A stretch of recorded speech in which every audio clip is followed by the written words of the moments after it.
Assalamualaikum warahmatullahi wabarakatuh. Alhamdulillah. Nahmaduhu kama yanbaghi li jalalihi wa 'azamati sultanihi. Nahmaduhu hamdal hamidin wa nashkuruhu shukra syakirin. Wa nusallimu ala 'abdihi wa rasulihi wa habibihi Muhammad kama shalla huwa malaikati 'alaihi. عدد خلقه ورضا نفسه وزينة عرشه ومداد كلماته ملء السماوات وملء الأرض وملء ما شئت من شيء بعد. Tentu yang paling layak diucapkan oleh setiap muslim di awal aktivitasnya adalah memuji Allah Subhanahu wa taala. Dan juga yang kedua adalah membacakan salawat dan taslim kepada Nabi sallallahu alaihi wasallam. Di awal pembukaan kita saya ingin mengatakan kepada Bapak Ibu sekalian, ikhwah akhwat rahimanallah, selamat datang di kisah orang-orang saleh, orang-orang yang layak dan sangat pantas untuk dijadikan sebagai idola, suri tauladan, disimak kehidupan mereka. Orang-orang yang telah mencatat buku-buku sejarah dunia, bukan cuma sejarah umat Islam, sejarah dunia, dengan tinta-tinta emas dari perilaku-perilaku mereka dalam kehidupan. Sosok-sosok yang tadinya di padang pasir tidak bisa membaca, bahkan banyak di antara mereka yang tidak bisa menulis, tapi dengan wahyu dari langit mereka menjadi manusia-manusia memimpin dunia. Mereka manusia-manusia yang disegani oleh musuh-musuh. Mereka yang selalu dirindukan oleh orang-orang yang beriman. Serial tentang sahabat yang mulia ini, saya berdoa secara khusus kepada Allah SWT akan diberkahi dan dimudahkan. Sebagaimana Allah telah mudahkan kita pada bulan yang lalu membahas tentang menggapai derajat Siddiq bersama Abu Bakar radhiyallahu anhu, kita pada pagi ini akan membahas menjadi Faruq bersama Umar bin Khattab radhiyallahu anhu. Saudaraku, Faruq diambil dari kalimat faraqa yufariqu, atau lebih tepatnya sebenarnya juga diambil dari farraqa yufarriqu, yang artinya membedakan, memisahkan, memilah dengan jeli dan tepat. Itu artinya. Kalau dikatakan Faruq, itu ismul fa'il namanya, dinisbatkan kepada pelaku. Jadi kalau tadi artinya membedakan, memilah, memilih ya, antara kebenaran dan kebatilan dengan tepat dan jeli. Kalau dikatakan Faruq berarti orang yang melakukan itu. Umar radhiyallahu anhu mendapatkan julukan Faruq dari Nabi kita Muhammad SAW, langsung dari Nabi. Itu semua karena prinsip dasarnya Umar radhiyallahu anhu. Beliau begitu mengenal Islam, sebagaimana yang kita dengar bagaimana kisah masuk Islamnya, bagaimana kelebihan-kelebihannya, perilaku-perilakunya, bagaimana sosok Umar di zaman jahiliyah yang ganas, yang luar biasa bencinya dengan Islam, yang secara khusus meluangkan waktunya untuk menyiksa kaum muslimin. Umar bin Khattab radhiyallahu anhu pada saat di Mekah sebelum masuk Islam, bukan hanya menyiksa budak dia datang kepada teman-temannya seperti Abu Jahal, Abu Sufyan, Umayyah bin Khalaf, didatangin oleh dia dan dia bantu menyiksa budak-budak temannya sampai sore hari, dari pagi dipukulin, digebukin, macam-macam. Dan Umar bin Khattab pada saat tiba malam, dia meninggalkan orang-orang Islam sambil berkata apa? Kalau bukan karena malam, saya tidak berhenti menyiksamu. Bencinya luar biasa dengan agama Allah Subhanahu wa taala. Ganas luar biasa terhadap orang-orang Islam. Keras, kasar. Tapi dengan adanya hidayah dari Allah Subhanahu wa taala mengubah figur Umar bin Khattab radhiyallahu anhu yang tadinya sibuk dengan khamr. Beliau sendiri menyebutkan tentang kisahnya, beliau mengatakan, saya pecinta khamr di masa jahiliyah. Tidak ada hari kecuali mendekuk khamr. Akhirnya membenci khamr dan terus berdoa kepada Allah agar khamr diharamkan, dan ayat pengharaman khamr turun karena permintaannya beliau radhiyallahu anhu. Berubah total dari sesuatu yang buruk menjadi yang baik, dari bodoh menjadi pintar, dari orang yang tidak punya adab, tidak punya tata krama menjadi orang yang sangat mulia akhlaknya. Islam mengubah semua itu. Dan Umar bin Khattab adalah orang yang punya prinsip. Pada saat dia tahu Islam ini benar, maka betul-betul dia membedakan dan memilah antara Islam dengan kekufuran. Hijrah 100%. Dia membedakan antara kebenaran dengan kebatilan, dan ini akan menjadi inti bahasan kita nantinya. Bagaimana kita bisa menjadi Faruq bersama Umar radhiyallahu anhu, agar bukan mustahil kita bersama dengan beliau di surga nanti. Saya jelaskan pada saat membahas Abu Bakar di awal-awal bahasan kita di seri pertama, dan ini adalah seri kedua dari serial sahabat kita. Bagaimana seseorang di antara kita mengambil hikmah yang sangat besar dari ternukilnya kepada kita kisah-kisah para sahabat, terutama 10 sahabat yang jamin masuk surga yang akan kita bahas di 10 pertemuan pertama kita nantinya, dengan izin Allah tentunya. Maka kita lihat kisah-kisah mereka dinukil kepada kita, ikhwan dan akhwat sekalian, bukan hanya sebuah dongeng, seremoni, meramaikan tulisan para ulama, bukan. Agar setiap orang beriman di antara kita mengambil pelajaran dari kisah mereka. Bukan mustahil kita bisa menjadi orang yang siddiq bersama Abu Bakar, bukan mustahil kita menjadi orang yang Faruq bersama Umar, dan akan bulan depan kita akan bahas membeli surga dengan harta bersama Utsman bin Affan radhiyallahu anhu majma'in. Setelahnya kita akan bahas Ali menjadi prajurit yang dicintai oleh Allah dan Rasulnya bersama Ali bin Abi Thalib radhiyallahu anhu majma'in. Kisah-kisah mereka ternukil kepada kita, terukir dengan sangat lengkap, terinci apa perilaku-perilaku mereka selama mereka hidup, agar kita mengambil pelajaran, dan bukan mustahil kita bersama mereka di surga. Bukankah ada 70.000 dari umat Muhammad SAW yang masuk surga tanpa hisab? Bukankah ada hadis lain yang mengatakan, dan Nabi SAW meminta lagi kepada Allah dimudahkan, maka Allah memudahkan di setiap satu orang dari 70.000 itu membawa 70.000 yang lainnya. Semoga Allah SWT menjadikan kita termasuk di antaranya, masuk surga tanpa hisab bersama dengan orang-orang yang sudah dimuliakan oleh Allah SWT dari kalangan sahabat Nabi ridwanullahi alaihi. Umar bin Khattab ini punya banyak sekali fadilah, tetapi yang dititik beratkan adalah bagaimana Umar bin Khattab ini bisa ditakuti, disegani oleh musuh-musuh Allah, sampai pada tingkat syaitan pun takut dengan Umar. Padahal Umar gak melihat syaitan itu. Kira-kira apa kata kuncinya? Di pembukaan ini saya akan sebutkan, dan penulis buku menyebutkan tentang masalah itu. Beliau mengatakan, ini adalah Al-Faruq.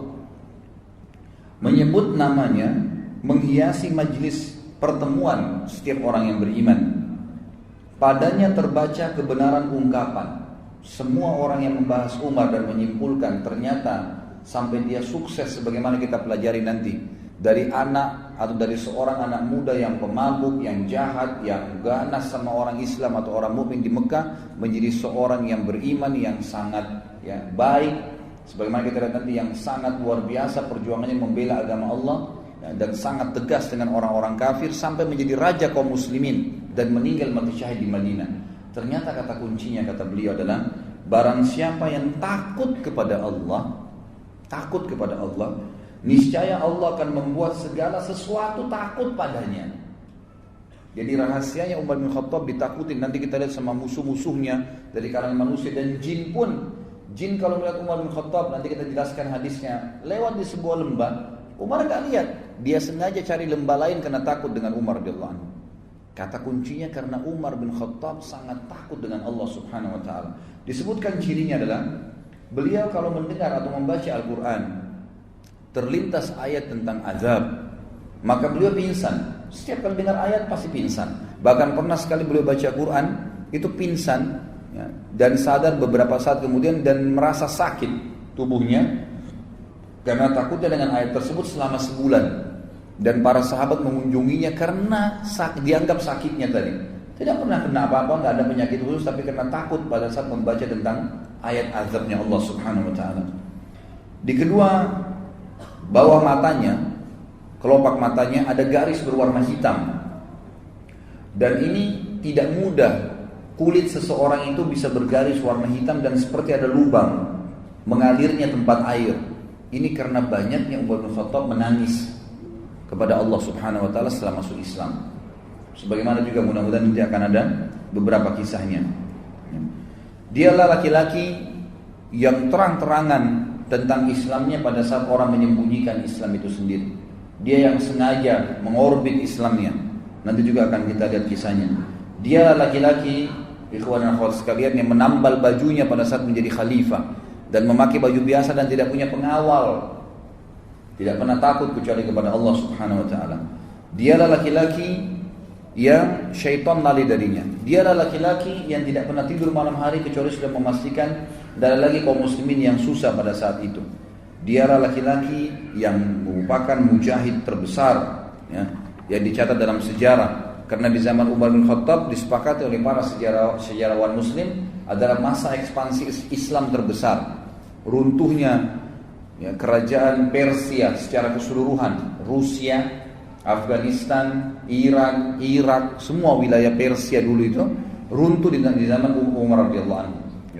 Begitu pula wilayah sebagian besar wilayah Romawiya, negeri Syam, ya, kemudian Mesir, wilayah Afrika takluk, ya, jadi dua sisi, timur dan baratnya dunia ini takluk di zaman Umar bin Khattab dan masuk Islam pada saat itu. Berapa banyak pahala yang beliau panen radhiyallahu anhu, dan nanti akan kita jelaskan masalah itu. Dialah dikatakan orang yang tidak mau makan sampai kelaparan pada saat masyarakatnya ditimpa paceklik, dikenal dengan Amramada. Nanti akan kita jelaskan juga masalah itu. Dialah orang yang selalu mengucapkan kebenaran walaupun pahit dan tidak pernah takut kecuali kepada Allah Subhanahu Wa Taala. Kata penulis, dialah Faruq umat ini yang telah mengguncangkan singgasana orang-orang zalim, meruntuhkan benteng-benteng raja-raja Kisra dan Kaisar Romawi. Orang-orang sombong lagi congkak tunduk kepada, ya, keadilannya. Bendera kezaliman tertunduk di depan panji keadilannya. Dialah orang yang sangat zuhud, seorang ulama, ahli ibadah, pencemburu terhadap orang-orang yang melanggar hukum Allah, dan juga orang yang sangat takut kepada Allah Subhanahu Wa Taala.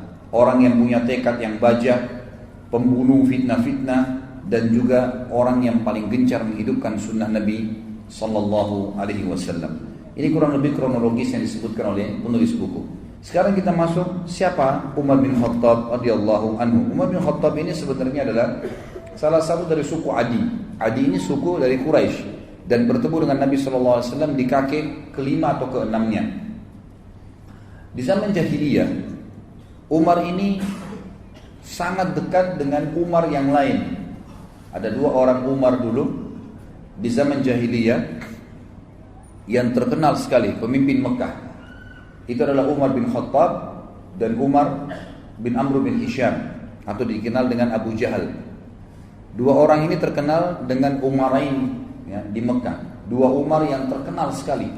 Dua-duanya punya prinsip hidup, dua-duanya orangnya kekar, tubuhnya tinggi besar, kepala suku, ya, yang memimpin pada saat itu. Karena di Mekah tidak ada raja, satu raja yang memimpin, tapi semua kepala suku. Mereka bersatu di Darun Nadwa, kemudian mereka, ya, sama-sama mengambil keputusan untuk Mekah. Dan Umar sama Umar bin Amr atau Abu Jahal dengan Umar bin Khattab ini dua-duanya adalah orang yang sangat berpengaruh. Makanya kita akan jelaskan nanti, Umar bin Khattab ini punya kisah masuk Islam itu karena doa Nabi SAW.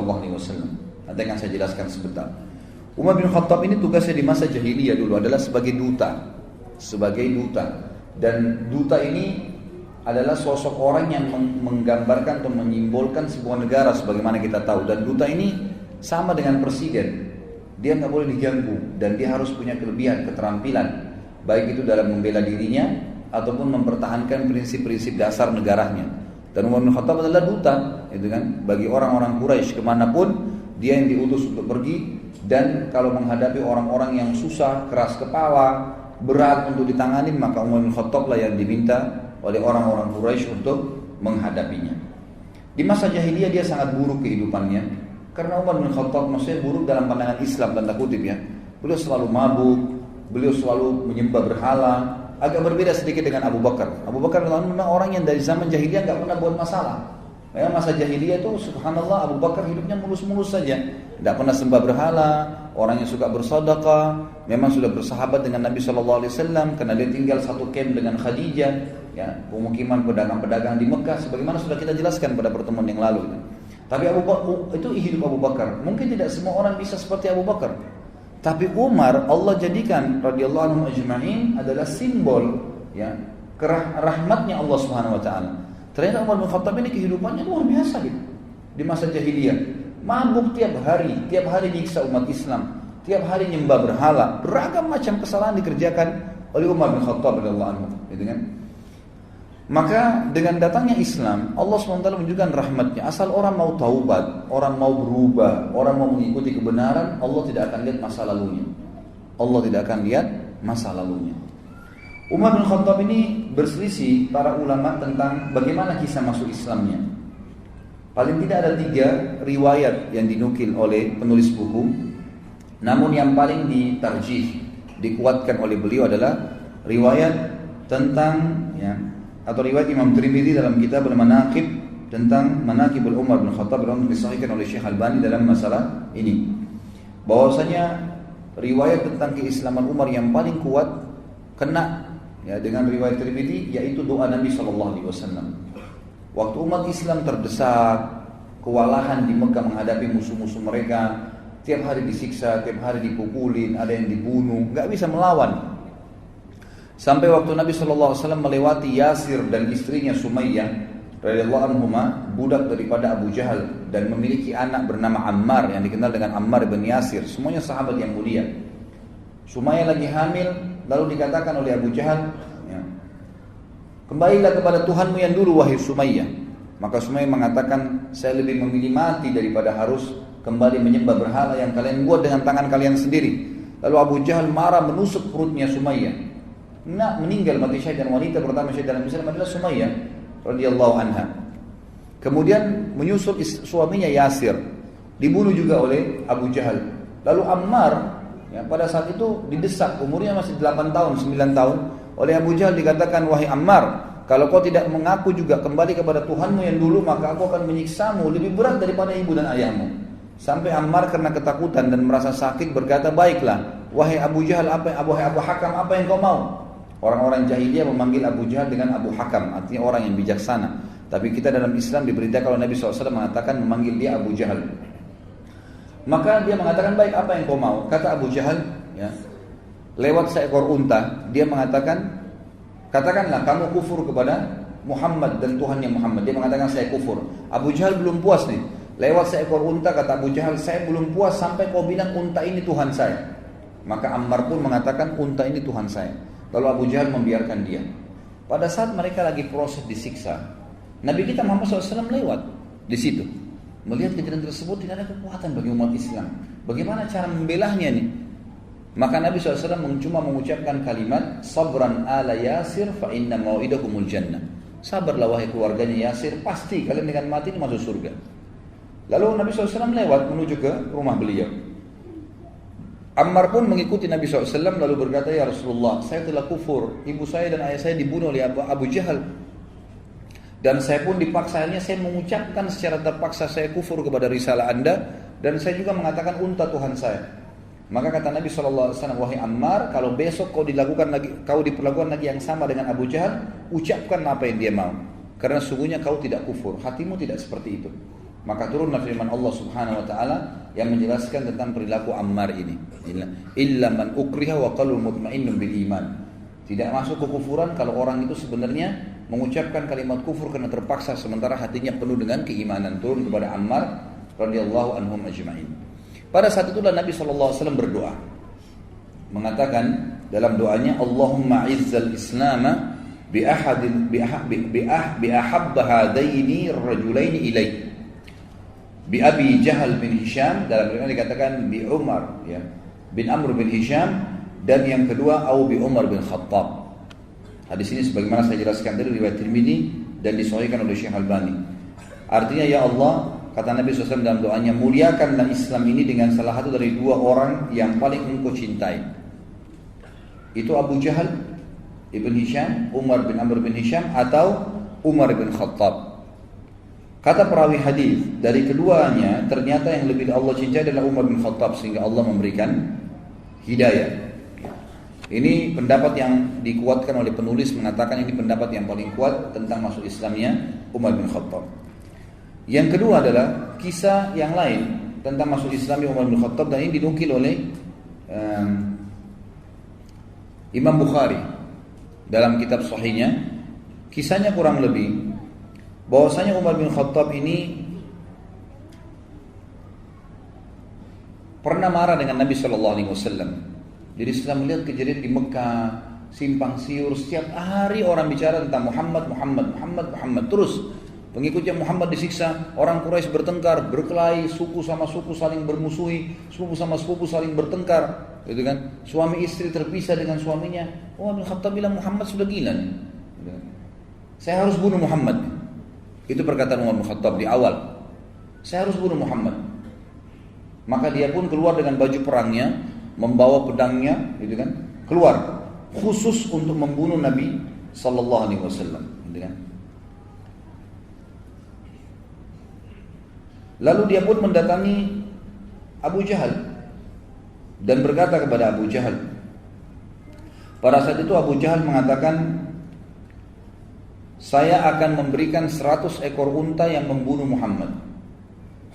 Maka Umar berkata, betulkah yang kau bilang hai Abu Jahal? Dia bilang iya. Baik, Umar bin Khattab keluar membawa pedangnya, sekaligus menyatukan antara hadiah yang dikejar 100 ekor unta itu dengan bencinya dengan Nabi SAW pada saat itu. Dan ini sebagaimana saya sebutkan tadi, di sini ditulis, diriwayatkan oleh Imam Bukhari dalam kitab Manaqibul Ansar bab Islam Umar bin Khattab. Dikatakanlah maka Umar bin Khattab pun jalan, kemudian menuju ingin mencari Nabi SAW. Waktu itu dia tidak tahu Nabi SAW itu di mana. Ketemulah dia dengan seseorang yang bernama Nu'aim bin Abdillah. Nu'aim bin Abdillah ini seorang sahabat, sudah masuk Islam dari keluarganya Umar. Lalu dia bertanya, wahai Umar, mau kemana kamu? Kata Umar, saya ingin membunuh Muhammad yang telah mengacaukan seluruh Quraisy ini. Kata Nu'aim waktu itu, dia khawatir Umar bin Khattab ini terkenal orangnya, kalau sudah ngambil prinsip mau membunuh, dia tidak akan pulang sampai dia membunuh atau dia yang dibunuh. Itu prinsip dasarnya. Selalu begitu di masa jahiliyah. Dan dia terkenal hampir sama kekuatan fisiknya sama Hamzah radhiyallahu anhum. Ajma'in. Hamzah ini terkenal dulu kalau berburu di Mekah, itu berburu singa, harimau, dibunuh, berburu ya. Lalu kemudian dia pikul harimau atau singa sendiri di pundaknya. Karena kuatnya Hamzah radhiyallahu anhu. Dan Umar bin Khattab juga sama. Terkenal dua orang ini kalau berburunya bukan rusa, bukan kelinci, bukan kambing liar, unta, enggak, dia berburu singa, harimau, dibunuh sendiri kemudian dipikul di pundaknya masuk ke Mekah, dikulitin dimakan sama dia. Jadi memang orang-orang yang sangat kuat secara fisik. Umar bin Khattab ini karena tegasnya, maka Nu'aim bin Abdillah ini takut radhiyallahu anhu, jangan sampai dia betul-betul datang membunuh Nabi SAW ini. Bagaimana caranya? Maka dia pun akhirnya terlintas, dia bilang, tidak ada di benak saya waktu itu kecuali saya ingin mengalihkan Umar agar tidak menuju ke rumah Nabi SAW. Waktu itu Nabi sedang berada di Darul Arqam, rumah salah seorang sahabat yang terkenal dijadikan sebagai basis dakwah Nabi SAW. Maka Nu'aim bin Abdillah berkata radhiyallahu anhu, wahai Umar, apakah kau mengira nanti suku Abdul Muttalib dan suku Hashim, suku Nabi SAW akan membiarkan kamu kalau kau bunuh Muhammad? Dia bilang, saya nggak peduli, walaupun dua suku itu berperang dengan saya sendiri.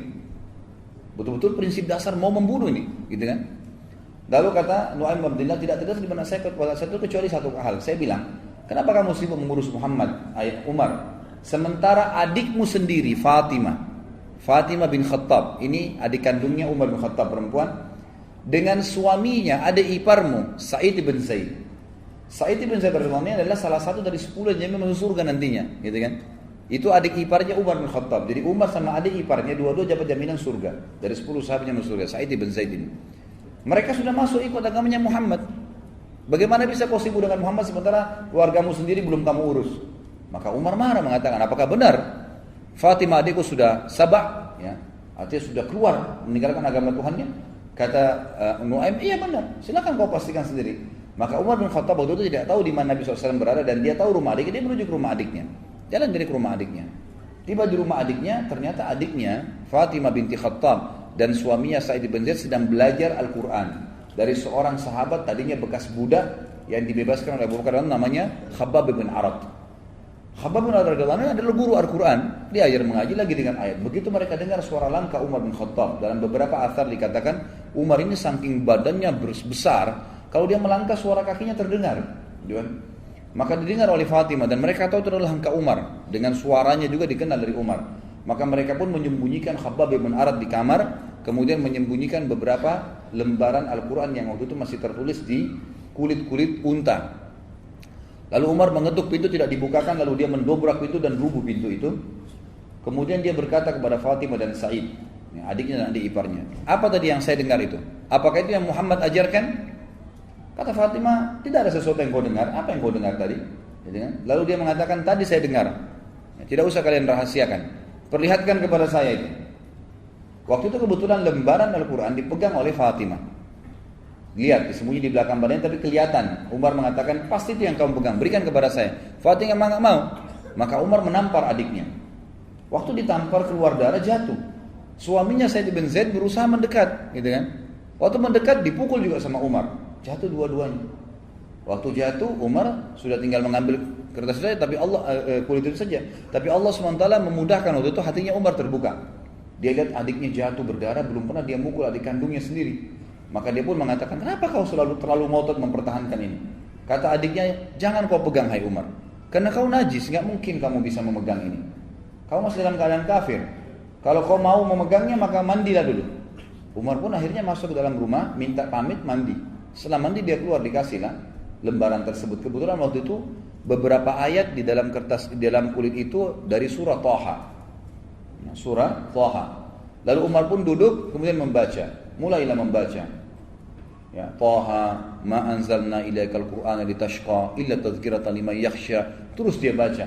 Thaha, ya, kami tidak turunkan Al-Quran ini kepadamu untuk kamu sedih hai Muhammad, kecuali hanya peringatan bagi orang-orang yang mau tunduk kepada Allah pencipta langit dan bumi ini. Terus dia baca ayat demi ayat. Gak lama kemudian Umar bin Khattab seperti orang yang lunak. Kita bisa lihat kalau orang lagi tubuhnya dalam keadaan sombong, yang dia kuatkan, dia tegarkan, dengan orang yang lagi lunak, gitu kan, beda.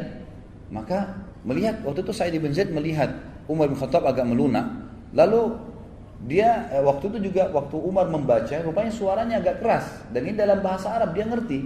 Umar itu bisa membaca, ya. Maka dia membaca pun, maka dari dalam kamar waktu Umar membaca ayat tersebut dan bacaannya benar, karena itu bacaan dalam bahasa Arab, dia tahu. Maka Khabbab bin Arad, guru mengaji tadi dari sahabat Nabi yang bekas budak yang dibebaskan oleh Abu Bakar radhiyallahu anhu ini, keluar. Lalu melihat keadaan tersebut, Umar bin Khattab berkata, "Di mana Muhammad?"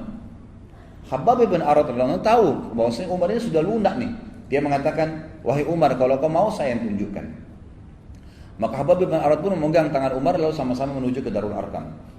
Tiba di Darul Arqam, ikhwan dan akhwat sekalian, dari kejauhan, bukan Darul Arqam ini 2 lantai. Lantai kedua ada seorang sahabat yang memang ditugaskan oleh Nabi SAW untuk memantau.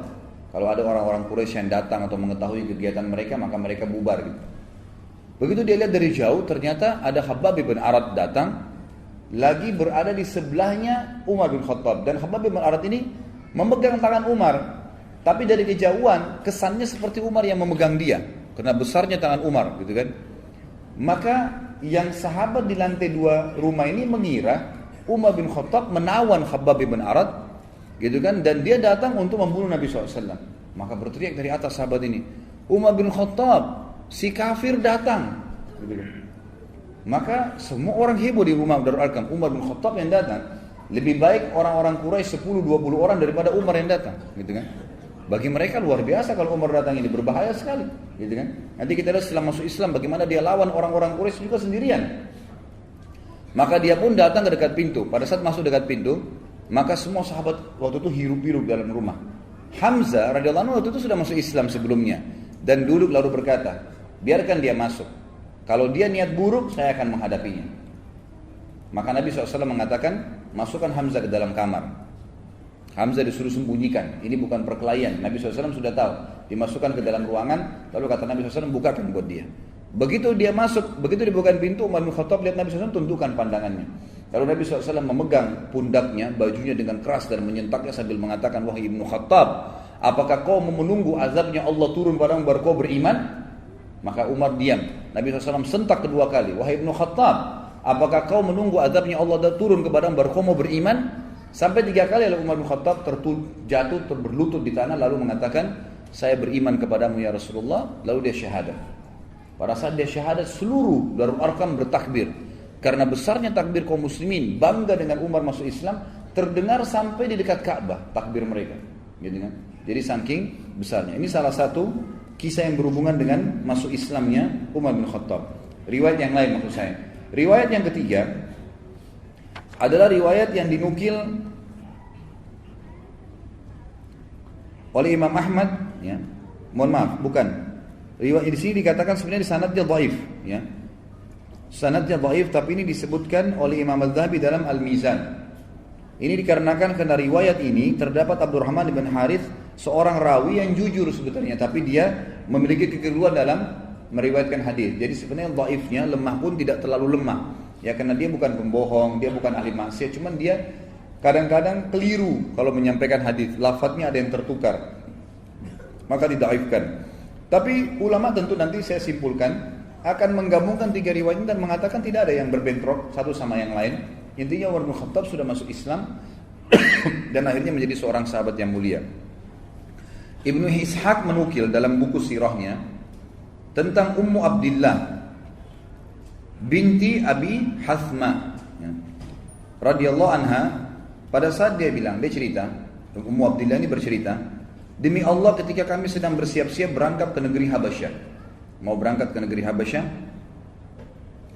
maka suaminya Amir namanya sedang menunggu di sebuah lembah yang cukup jauh dari Mekah supaya tidak kelihatan, maka satu-satu keluar gitu.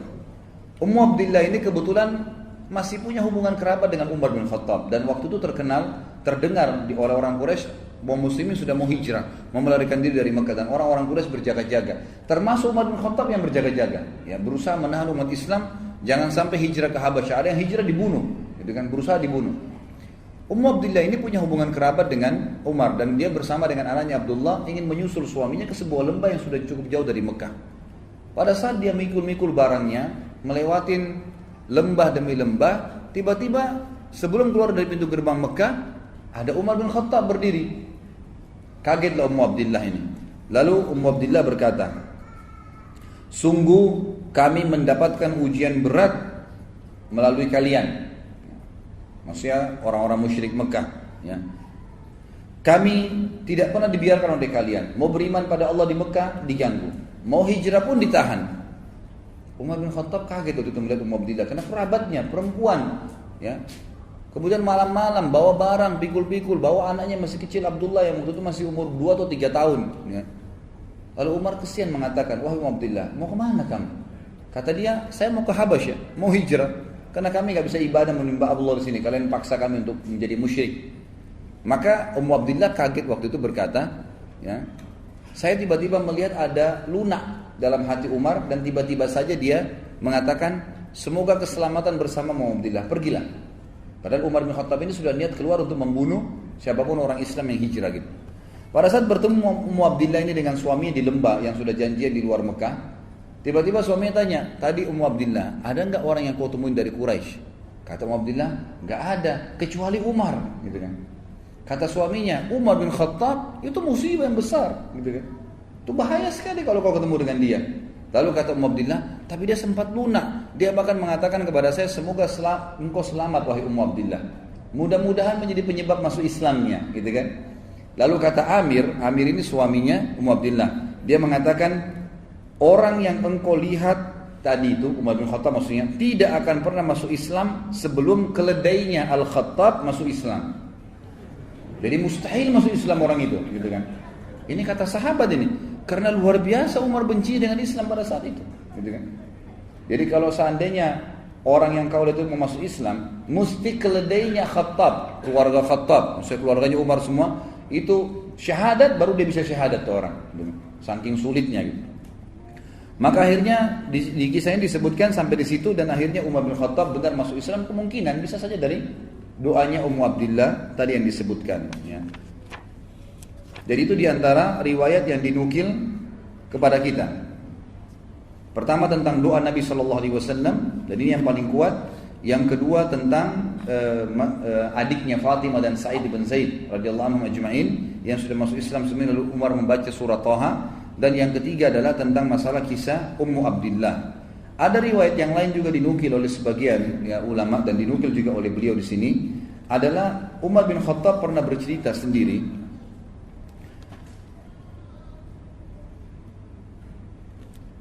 Dia mengatakan, aku dulu adalah orang yang sangat membenci Islam, pecandu khamar di zaman jahiliyah. Aku sangat menyukainya dan selalu meminumnya. Kami mempunyai sebuah tempat di sana orang-orang Quraisy berkumpul untuk minum-minum dan mabuk-mabuk. Ya. Dan pada saat itu satu malam aku keluar untuk berkumpul dengan teman-temanku untuk mabuk-mabuk. Lalu aku melihat, ya Rasul ini Umar cerita setelah dia masuk Islam ya. Lalu aku melihat Rasulullah SAW sedang di dekat Ka'bah dan sedang menyembah Allah. Maka aku pun berkata, cobalah aku mendengarkan apa yang disampaikan oleh Muhammad. Ini riwayat lain ya. Lalu kemudian aku pun menyelipkan diri di antara kiswanya Ka'bah. Sampai mendekat, tidak ada yang memisahkan antara aku dengan Muhammad kecuali kiswah Ka'bah. Lalu aku dengarkan apa yang dibaca oleh Muhammad sehingga menyentuh hatiku. Lalu aku pun akhirnya mendengarkan suara dari Nabi SAW setelah hatiku tersentuh. Apa yang membuatmu datang ke sini wahai Ibnu Khattab?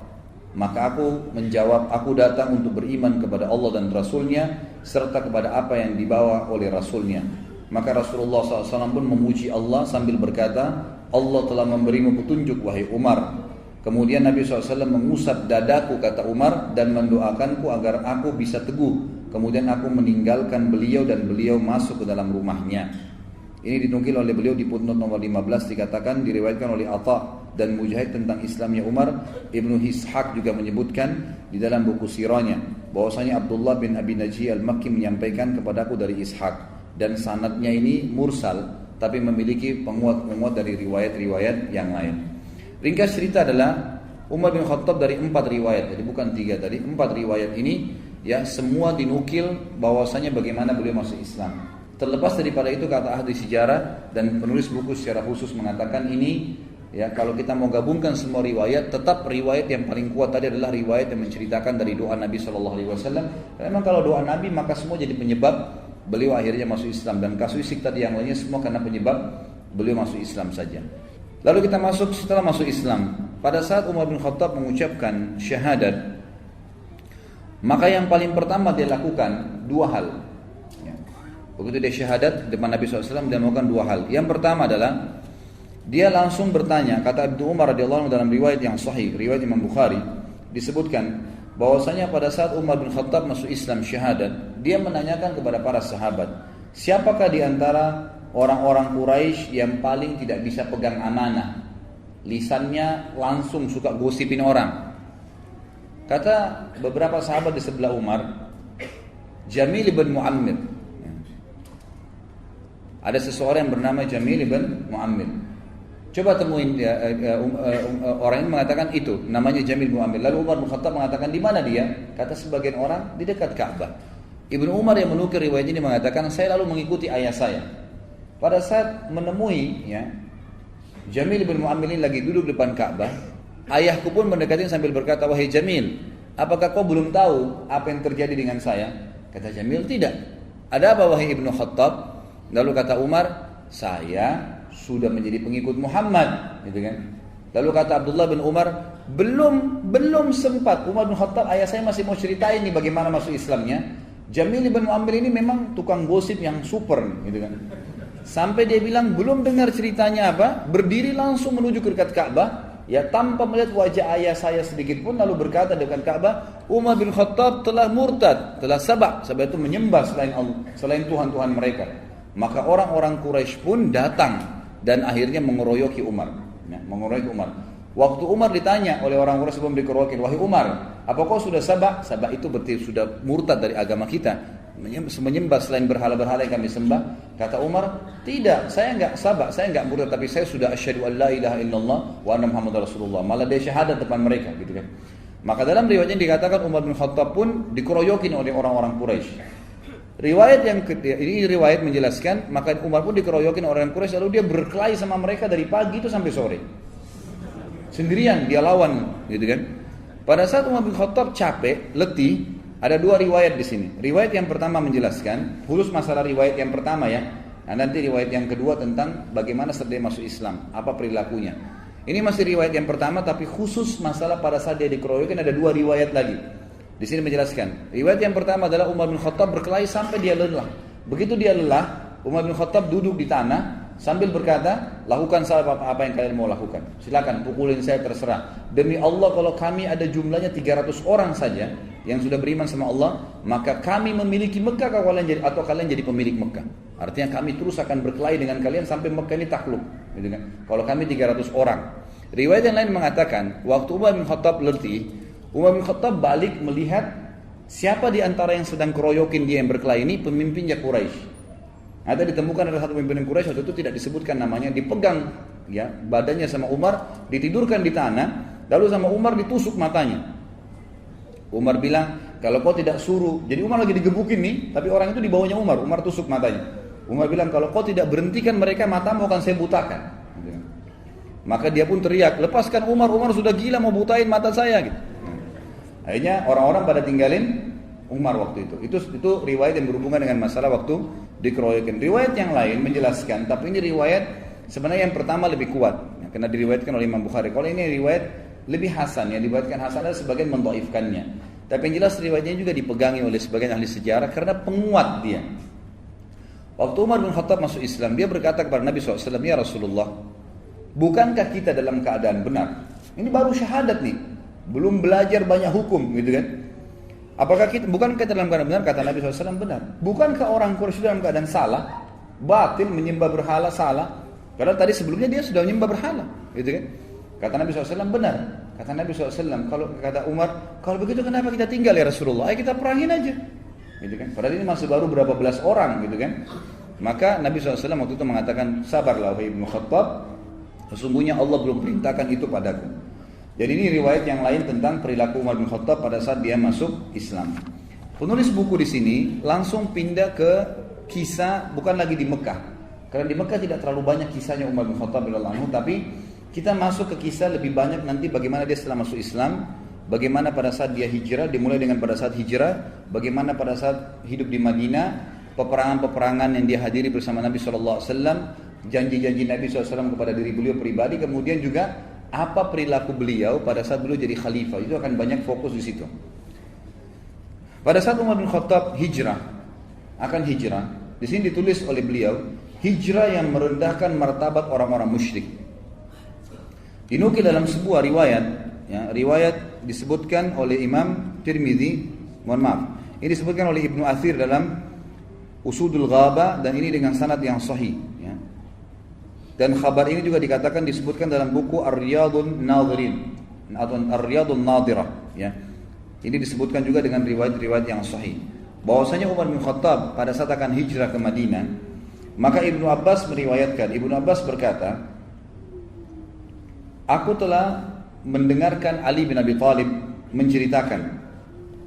Kata Ali, aku tidak mengetahui seorang laki-laki dari kaum muhajirin yang berhijrah, melainkan dia melakukan dengan sembunyi-sembunyi kecuali Umar bin Khattab. Dan subhanallah, nanti kita lihat banyak sekali kelebihan Umar bin Khattab. Itu yang sebutin adalah Ali bin Abi Thalib.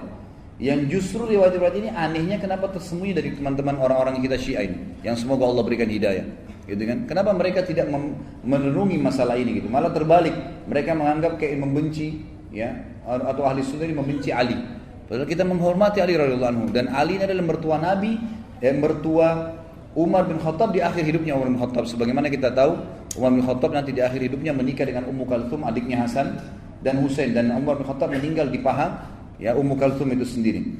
Ali di sini menukil, mengatakan, memuji Umar bin Khattab, berkata, saya, ya, atau aku tidak mengetahui seorang laki-laki dari muhajirin yang berhijrah ke Madinah, melainkan dia melakukan dengan sembunyi-sembunyi kecuali Umar bin Khattab.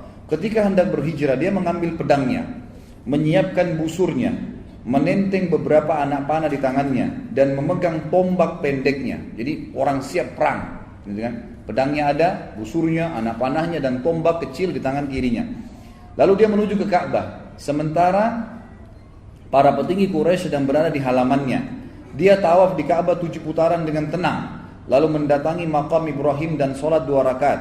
Kemudian dia berdiri di hadapan mereka satu persatu dengan berkata, jadi setelah tawaf menghadap ke orang-orang Quraisy, ini yang banyak puluhan jumlahnya, dia menghadap lalu dia berkata, wajah-wajah buruk Allah tidak menghinakan kecuali hidung-hidung ini. Ini bahasa Arab biasanya mengatakan, sungguh kalian orang yang paling buruk di muka bumi. Dia bahasanya begitu. Siapa yang ingin ibunya meratap karena anaknya mati, atau ya, anaknya menjadi yatim karena kehilangan ayah, dan menjadikan istrinya sebagai janda, hendaklah dia menemui aku di balik lembah ini karena aku mau hijrah sekarang. Jadi dia tantang. Jadi bahasanya bukan bilang saya mau hijrah, siapa yang mau lawan saya silakan, enggak. Dia berikan kalimat-kalimat yang menantang sekalian. Jadi pasti mati deh. Kamu mati atau saya mati. Itu bahasanya gitu kan. Siapa yang mau anaknya jadi yatim, orang tuanya kehilangan anak, istrinya jadi janda, temuin saya di belakang lembah ini. Saya mau hijrah ke Madinah. Kata Ali radhiyallahu anhu, tidak seorang pun yang mengikutinya kecuali orang-orang yang lemah yang telah diberi pelajaran dan bimbingan olehnya. Lalu dia berangkat kepada apa yang dia inginkan. Ini sebagaimana tadi disebutkan, sudah saya sebutkan riwayatnya.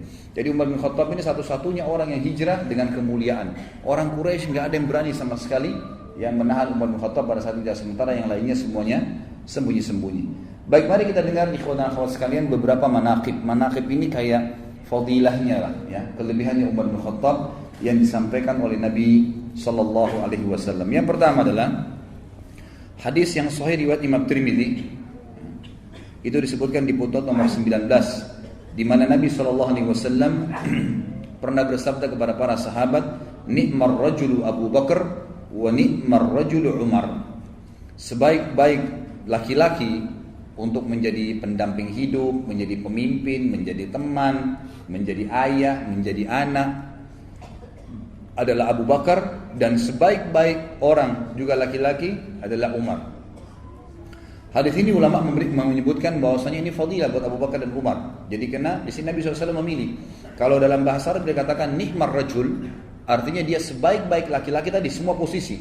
Sebagai anak kah, sebagai ayah kah, sebagai suami kah, sebagai saudara kah, sebagai guru kah, sebagai murid kah. Pokoknya sebagai laki-laki dalam apapun profesinya, ini adalah orang yang terbaik dua orang, Abu Bakar dan Umar.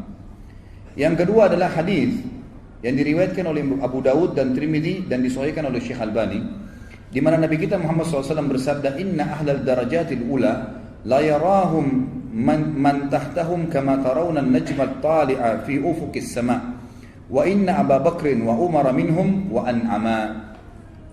Sesungguhnya penghuni derajat-derajat yang tinggi terlihat nanti di surga, mereka bisa melihat orang-orang yang berada di bawah mereka seperti kalian melihat bintang-bintang di ufuk. Artinya mereka bisa melihat, kelihatan istana orang-orang yang di bawah mereka. Dan sesungguhnya Abu Bakar dan Umar termasuk mereka berdua yang telah mendapatkan kenikmatan itu. Artinya akan menghuni derajat yang tinggi di surga. Hadis yang ketiga adalah hadis riwayat Bukhari dan Imam Muslim. Dua-duanya meriwayatkan Nabi SAW bersabda, laqad kana fi man qablakum minal umami nasun muhaddathun min ghairi ay yakunu anbiya fa in yakum fi ummati ahadun fa innahu Umar. Di antara umat-umat sebelum kalian dulu ada orang-orang yang diberikan ilham oleh Allah berbicara kemudian menjadi hukum. Allah tentukan menjadi hukum dari lisan mereka, sementara mereka bukan nabi-nabi. Dan kalau itu ada di umatku maka dia adalah Umar. Maka dia adalah Umar. Nanti akan kita lihat beberapa ayat-ayat Al-Quran turun justru dengan perkataan dari Umar bin Khattab radhiyallahu anhu. Ini fadilah yang ketiga. Fadilah yang keempat, mohon maaf, masih fadilah yang ketiga, tapi riwayat yang lain. Dikatakan oleh Nabi SAW, laqad kana fi man kana qablakum min bani Israil rijalun yukallimuna min ghairi an yakunu anbiya fa iyyakum fi ummati minhum ahadun fa Umar. Di kalangan orang-orang sebelum kalian dari Bani Israel terdapat orang-orang yang diberikan ilham dan mereka bukan para nabi berbicara tapi jadi hukum akhirnya. Allah SWT tentukan menjadi hukum sementara nabi-nabi mereka masih hidup ya. Wahyu lagi turun sehingga perkataan mereka dinukil oleh Allah di dalam kitab-kitab nabi mereka gitu kan, karena sesuai dengan apa yang Allah inginkan. Jika pada umatku terdapat seseorang demikian, dia adalah Umar. Fadilah yang selanjutnya, ini fadilah yang keempat, hadis yang diriwayatkan oleh Imam Tirmidzi, juga disahihkan oleh Syekh Albani. Anas bin Malik dan Ali bin Abi Thalib radhiyallahu anhuma, keduanya berkata bahwa Rasulullah SAW pernah bersabda kepada Ali bin Abi Thalib tentang Abu Bakar dan Umar. Nabi berkata kepada Ali bin Abi Thalib, "Hadani sayyida kuhuli ahlil jannah minal awwalina wal akhirin illa an-nabiyyina wal mursalin la tukhbirhuma ya Ali." Dua orang ini wahai Ali, tuannya seluruh orang-orang dewasa penghuni surga dari kalangan orang-orang dulu, semuanya orang-orang dulu. Sahabat-sahabatnya Nabi Nuh, sahabat-sahabatnya Nabi Saleh, Nabi Syuaib, teman-temannya semua, ya, orang-orang terdahulu. Ini Abu Bakar dan Umar adalah tuannya mereka nanti di surga, kecuali para nabi-nabi dan rasul. Dan jangan kau katakan ini kepada keduanya wahai Ali. Artinya jangan sampaikan kepada mereka karena jangan sampai mereka malah jadi salah faham. Ini termasuk fadilah Abu Bakar dan Umar yang disatukan dalam hadis ini oleh Nabi SAW bahwasanya mereka pemimpin penghuni surga. Hadis yang agung yang lain adalah riwayat Imam Ahmad, riwayat Imam Tirmidzi dan disahihkan juga oleh Syekh Albani. Hadis yang luar biasa, fadilah Umar. Kata Nabi SAW, "Lau kana min ba'di nabiyyun lakana Umar bin Khattab." Kalau ada nabi setelahku, maka pasti itu adalah Umar bin Khattab. Jadi ini berarti jelas Umar bin Khattab, kalau ada nabi setelah Nabi SAW, dialah nabi. Artinya kita jadi ikutin gitu kan. Saking luar biasa kedudukannya di mata Allah SWT dan Rasulnya Muhammad SAW. Fadilah yang selanjutnya, yang keenam adalah disebutkan, diriwayatkan oleh Imam Ahmad dan Tirmidzi dan disahihkan juga oleh Syekh Albani. Kata Nabi SAW, "Inna Allah Ta'ala ja'ala al-haqqa ala lisani Umar wa qalbi." Sesungguhnya Allah telah menjadikan kebenaran pada lisan dan hati Umar. Jadi sampai pada tingkat apapun yang dia ucapkan, apa yang dia niatkan dalam hatinya, semuanya itu kebenaran, dibantu oleh Allah Subhanahu wa ta'ala. Ibnu Umar berkata, tidak ada sesuatu perkara yang menimpa manusia di zaman Nabi SAW, lalu mereka berpendapat tentang perkara tersebut, dan Umar pun berpendapat tentang perkara tersebut, kecuali Al-Quran turun sejalan dengan pendapat Umar. Ya, ini dinukil dalam riwayat Imam Ahmad. Kemudian juga Tariq ibn Shihab, ini salah satu ulama tabi'in yang masyhur ya, belajar dari para sahabat, berkata, kami berbicara di antara kami, di antara semua tabi'in, waktu itu Umar masih hidup, bahwasanya ada malaikat yang berbicara melalui lisan Umar bin Khattab. Jadi seperti apa yang diucapkan itu semua sesuai dengan syariat, nggak ada yang keluar dari situ. Ini sahih riwayat Imam Ahmad. Kemudian disebutkan juga dalam fadilah yang ketujuh, ya. Fadilah yang maksudnya dalam hadis ya. Kalau tadi Abdullah bin Umar itu dan Tariq bin Shihab itu pujian mereka. Tapi sini hadisnya adalah fadilah yang ketujuh. Nabi SAW pernah melihat Umar bin Khattab dalam hadis riwayat Ahmad dan Abdul Razzaq dan dihasankan oleh Syekh Albani. Nabi SAW pernah melihat Umar bin Khattab memakai baju putih. Lalu Nabi SAW menanyakan, barukah Umar atau baju bekas? Pernah dicuci? Kata Umar, baju bekas ya Rasulullah. Lalu Nabi SAW mengucapkan doa, dan doa ini akhirnya menjadi doa yang dianjurkan untuk setiap muslim mengucapkan kepada muslim yang lain kalau pakai baju baru. Ilbis jadidan wa ish hamidan wa mut syahida. Semoga kau selalu pakai baju baru, hai Umar. Semoga hidupmu selalu terpuji, dan juga semoga pada saat kau mati, kamu mati syahid. Sebagian ulama mengatakan mati syahidnya Umar ini karena doa Nabi SAW untuknya dalam pakai baju tadi. Fadilah yang selanjutnya yang ke-8 adalah pernah Nabi SAW, hadis ini riwayat Bukhari dan juga Abu Daud dan Tirmidzi. Waktu di perang Uhud, pasukan muslimin terdesak dan Nabi SAW mengajak sahabat untuk naik di atas gunung Uhud. Waktu itu Nabi SAW didampingi oleh Abu Bakar, Umar dan Uthman radhiyallahu anhum ajma'in. Maka tiba-tiba goncanglah Uhud. Maka Nabi SAW bersabda, "Uthbut Uhud, fa inna alaika fama alaika illa nabiyyun wa siddiqun wa syahidan." Tenanglah wahai Uhud, karena di atasmu ada seorang nabi seorang Siddiq Abu Bakar dan 2 orang yang akan mati syahid. Maksudnya Umar dan Uthman. Dan memang Umar nanti akan kita lihat di akhir pembahasan kita bagaimana beliau mati syahid dibunuh oleh Abu Lu'lu' al-Majusi, salah satu orang yang kafir pada saat itu. Kemudian fadilah yang selanjutnya, saya tidak usah sebutkan nomornya, mungkin 9, yang ke-10 dan seterusnya, adalah pernah Nabi SAW menjelaskan di dalam hadis riwayat Imam Ahmad dan Imam Muslim juga Nasai dengan sanad yang sahih. Nabi SAW pernah bercerita tentang umat-umat sebelum kita gitu. Kata Nabi SAW, ketika seorang pengembala bersama domba-dombanya, datanglah seekor serigala mau mengambil domba. Lalu berhasil ditangkap sama dia. Berhasil serigala itu mengambil dombanya lalu pergi. Lalu si pengembala mengejarnya.